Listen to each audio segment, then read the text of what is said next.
Important altcoin update. We've got huge news for your favorite layer ones: Hedera Hashgraph, Casper Labs, Internet Computer, and Near Protocol. These are big pieces of news which could foreshadow all the things they're doing in the future. So this is an important episode. Welcome to the Bean Pod. This is your place for all things stocks and crypto. From beginner tips to expert picks. Use this as fuel for your investing journey, because when you're in the know, your money will grow. This episode of the Bean Pod is sponsored by Kyberswap.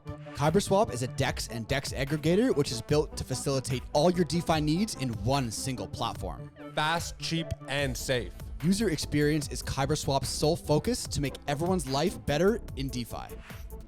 Welcome to the Bean Pod. This is Shane, aka the Jolly Green Investor. And this is Josh, the Nifty Investor. Today we've got some important updates on some of your favorite altcoins. This is huge news. We're going to be covering some massive updates for Hedera Hashgraph, an amazing project that we've talked about time and time again. Internet Computer, which we've been covering a little bit more of lately. Casper Labs, and Near Protocol. Yep. So we've gone through the headlines, some of the partnerships, and we just want to bring you guys up to speed on what's going on, because it's easy to get lost in all the news and narratives, et cetera, of what's going on. So it's going to break it down for you in a nice, quick episode. Yeah, so, everyone gets caught up in meme coin frenzy, when price go up, when moon. But if you really follow your top projects, follow their Twitters, follow their YouTubes, or just, follow our socials, because we keep you in the loop, you can see that these projects are head down building in a bear market and ready to absolutely explode in the coming years. So let's jump right into the first one. What do you want to start off with? Let's go with Casper. All right, Casper Labs. So that was a big piece of news. So a couple of weeks ago, Cspr officially announced that they joined the World Economic Forum as the blockchain and digital asset partner. And we've talked about the World Economic Forum a few times on this show. They're kind of this behind the scenes organization that drives a lot of, they kind of run the world in many aspects. So with Casper, a layer one blockchain that we've talked about for a while, which is still a sleeping giant, joining them as the official partner, this is big news. Yeah, look, when you're part of the World Economic Forum, the WEF, you're sitting alongside a lot of different billionaires, people who control the narratives in countries, like Justin Trudeau for Canada, and you got, the President of America, Joe Biden over there, and you got all these big names, right? So when you have Casper Labs, who joined, they're now the Global Innovators Community as blockchain and digital asset partners. They're the ones who are going to be kind of guiding the way that these new companies in Web3, the direction they're supposed to be heading. So you're going to have Casper Labs now holding these companies' hands down the path. For sure. So, blockchain is quite an interesting opportunity for large corporations, enterprises, and governments, because it represents one of the first ways that they're ever going to be able to securely store their data in a tamper-proof or fully traceable manner. So I think Casper coming into the World Economic Forum to now educate these organizations and, potentially partner with them and onboard them onto the Casper blockchain to facilitate all these new ways of storing data and sending money and all these kinds of use cases for blockchain. That's a huge partnership. It cannot really be understated. No. So basically they're going to be educating the market on adoption and best practices. According to Casper Labs and World Economic Forum, they're going to be contributing to the discussion on central bank digital currency exploration. And that's a huge narrative that we're ultimately going to end up seeing. Unfortunately, I'm not a big fan of CBDCs. However, the way it's going, we're not driving the bus. It's just the way it's going to go. So yeah, for sure. So there's a quote from one of the head of the communities for the World Economic Forum. We're delighted to engage Casper Labs in our blockchain and digital assets initiatives, where Casper Labs can provide important perspectives on the benefits and risks of technologies such as non-fungible tokens and contribute to discussions on CBDC exploration. So they're getting them in there for a specific purpose. And the NFT part, I think, pertains to tokenization of real world assets, because these are all going to be made on the blockchain like that, and then CBDCs. So now Casper is in bed with one of the largest and most powerful organizations in the world, which is why we've been talking about it for so long. We knew that they had these things working behind the scenes, and I think we're going to see more announcements coming up for Casper, which we'll continue to cover. To your point of tokenization and NFTs, they recently facilitated the largest ever blockchain deployment in conjunction with IPWE. So IPWE is a global leader in helping companies manage intangible assets. If you weren't aware, intangible assets make up 90% of the S&P 500's value. Right. 90%. Yeah. That's which crazy. is incredible. Yeah, this is a huge partnership. So they've deployed 25 million patent NFTs on the hybrid Casper blockchain. So this is just the start of what we're going to see in this real world tokenization of assets, and Casper Labs is making inroads there as well. So I think these are really two important updates to show you the progress that Casper's been making. So there's approximately 25 million active patents worldwide for these asset owners, and typically there's a loss in translation that amounts to over $1 trillion in IP opportunities annually. I like $1 it. trillion lost annually. So this is huge for Casper. Yeah. All right, let's move on to ICP. Okay. So ICP just celebrated their 2-year anniversary. And if you've noticed, we've started talking about them a little bit more because as we did our Truth About Internet Computer Protocol episode and we really kind of liked the technology, we started to talk about it more on Twitter. And, we have to remind you, this is their 2-year anniversary. This is still a young project, right? So it has one of the biggest visions teams in the industry, some of the most innovative technology, and they've been doing some interesting things lately with smart contracts on Bitcoin. Right? Yeah, it's huge. So the internet computer is integrated with the Bitcoin network at the protocol level. So this canister of smart contracts, it's going to host and can create Bitcoin addresses as well as send and receive Bitcoin directly on the Bitcoin network. This is one of the first layer 1 projects out there, ICP, to actually have done something like this. And they're going to do it with Ethereum very shortly as well to eliminate bridges. Right. So they're making inroads with the protocols or the blockchains that everyone knows, Bitcoin and Ethereum. And the technology for ICP, when you really dig into it, if you want, check out our Truth About episode. It's really interesting. It kind of blows every other blockchain out of the water in a lot of aspects. Pretty much. So another piece of news, one of the bigger updates on ICP lately is this whole, they partner with Carbon Crowd to launch what's called a Proof of Green initiative. And, Jolly Green Investor, Beanstalk, Nifty, we talk about green projects. We think the green projects will be the ones that win out. So what Definity, who is they made ICP, what they noticed is that there's been something in the industry called greenwashing. Now, if you'll notice this, if you go onto any layer 1 blockchain website, it says, we're the greenest, we're the most scalable, blah, blah, blah, blah, blah. So they thought that this is all kind of bullshit. So they say, put your money where your mouth is with this new carbon initiative. It's called Proof of Carbon.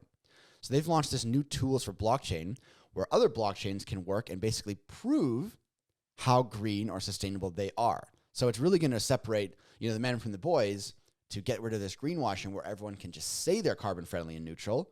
Put your money where your mouth is. Yeah, it's a standardized principle for transparently measuring, evaluating, and sharing information around carbon footprints.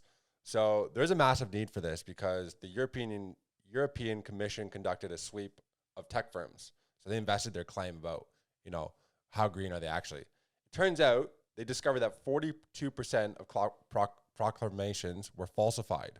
42, so, nearly half. Nearly half. Yep. So clearly this is an excellent initiative, and it's really they're really putting themselves at the forefront of the green technology. Yeah.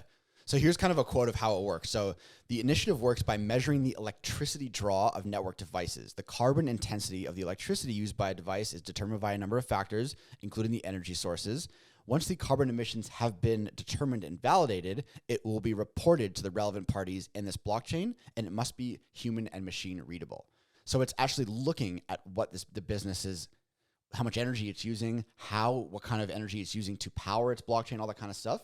So it's going to be interesting. This was just rolled out, so we'll continue to cover this as it gets more adoption and update you guys on who really is the greenest project. But it's another tick in the box for us for ICP, and I think it's one of the reasons why we're probably going to be covering it a lot more in the future. Absolutely. So let's go on to Near Protocol. We had a chance to see these guys at Consensus in Austin, Texas, and our takeaway, they had a huge team there, which was lovely. We got to speak to a bunch of the product development team, marketing, etc. And we actually got to experiment with their new blockchain operating system, Boss. Yeah, that's right. So Near Protocol is a project we've talked about in the show for a while. We like it. We love it. But they're pivoting. And they're pivoting, it can be controversial sometimes, but they're pivoting onto what they were before, which was an innovative layer 1 based on sharding technology, which was scalable, to now what they're describing as they want to become the operating system for Web3. And I think that's a great idea because everyone knows an operating system. Everyone knows Windows. Everyone knows, Mac operating systems. So if Near can position themselves as a very consumer-friendly, sleek, fast, easy-to-use Web3 operating system that developers can easily build new dApps on, that is a potential spot that in Web3 that no one could take from them. So they're moving away from layer one focus, and they're now all about the user experience. So they're focusing on the front end. You know, a lot of these projects are working on the back end, you know, the development, etc. These guys are really trying to change the jargon that we all use every day, because it can be really confusing to the 95% of people who are not yet in Web3 or into crypto. Right. You know, a lot of people, some of our friends watch our videos and be like, I don't know what the heck you just said. Yeah. You know, so they're really moving away from that. It's really cool. So this is a product first operating system focusing on user experience. It's going to be a common layer for browsing and discovering Web3 products. So developers can build into and users can interact all on one platform. Yeah, and we were lucky enough to see them demonstrate it to us live at the conference, and it is live. You can check it out on the Near website. You know, the one that we saw was kind of like a Twitter. It was very fast, very sleek, easy for people to come on and build dApps on the platform. So, look, I think what crypto needs right now is a lot more focus on simplifying things and making it easier for Web 2 and retail to come into crypto and actually use it every day. You know, we need real world adoption. We need real tools. And I think Near protocols pivot to focus on exactly that. They're going away from what everyone's doing, which is building in the back end, all that kind of stuff, which you said.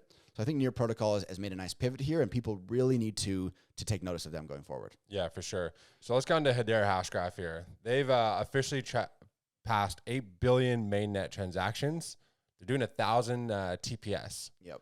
You know, a lot of projects claim to be doing X amount of transactions at certain speeds. These guys are proving it. Yeah. So Hedera, you know, it's a project we cover a lot. What we know that they're doing, and actually we were lucky enough to meet a bunch of members from their team in Austin as well. Yeah. Really nice people, and you could tell that they're forming partnerships in the background, which they couldn't really talk about. But they've gone ahead and launched another enterprise program for Hedera development. So this is a $23 million development program, and projects will be eligible for $500,000 grants in Hbar, and they're looking to onboard a bunch of more enterprise projects. You know, we already know that they're in bed with Google, IBM, Boeing, LG, all these enterprises, and they're continuing to build enterprise adoption on Hedera. And now combined with what you just said, we see that people are actually using it. All these transactions, we know it's scalable fast. Hbar is continuing to make moves in the background. They are making really big moves. And here's the thing. They're actually now starting to attract customers from other projects. So this bit of news is, you know, a couple months old or so, but it's still very relevant. And, you know, perhaps a lot of people aren't aware of it, but they had the largest user of MasterCard provenance. It was Fresh Supply Co., and who is a partner of Commonwealth Bank. So this is huge, has migrated from the private MasterCard blockchain to the public Hedera network.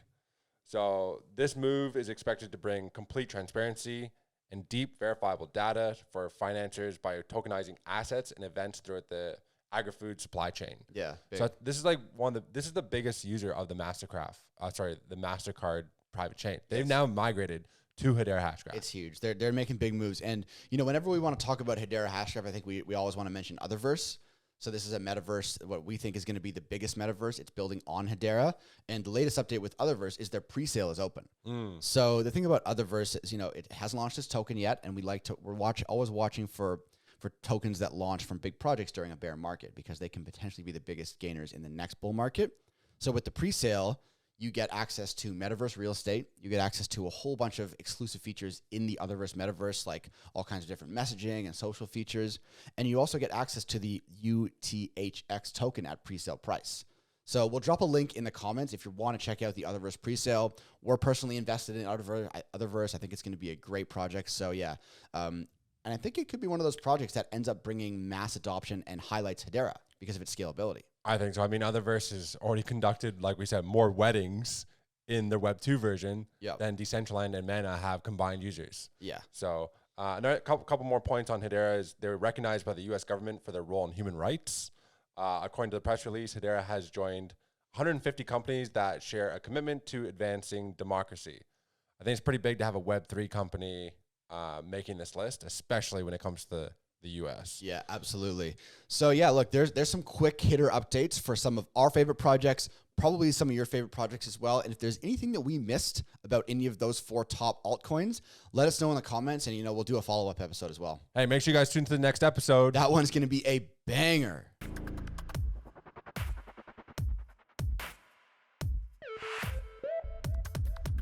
All views expressed by speakers on the BeanPod are solely their opinions. You should not treat any opinion expressed on the BeanPod as a specific inducement to make a particular investment or follow a specific strategy, but only as an expression of their opinion. This podcast is for informational purposes only.